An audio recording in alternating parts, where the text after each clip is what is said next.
উজুতে হলো 4 ফরজ। কয় ফরজ? 4 ফরজ হলো উজুতে। উজুতে 4 ফরজ।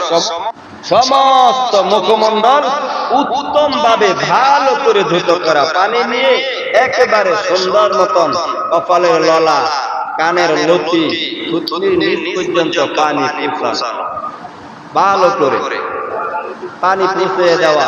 তারপরে 2 হাতের কনুই পর্যন্ত ধৌত করা, এই কনুই এর উপর পর্যন্ত ধুইতে হবে। তারপরে মাথা 4 ভাগের 1 ভাগ মাসেজ করা, মাথাটা মাসে করতে হবে খুব সুন্দর করে, একবার দেখিয়ে দিয়েছিলাম। তারপরে আপনার পায়ের টাকনুর উপর পর্যন্ত সুন্দর করে ধৌত করা। 4 অঙ্গের এক পরিমাণ 3 অঙ্গ, মুখ, হাত, পাও, এই 3 জিনিসের একটা চুল পরিমাণ যদি শুষ্ক থাকে তাহলে ওযু হবে না।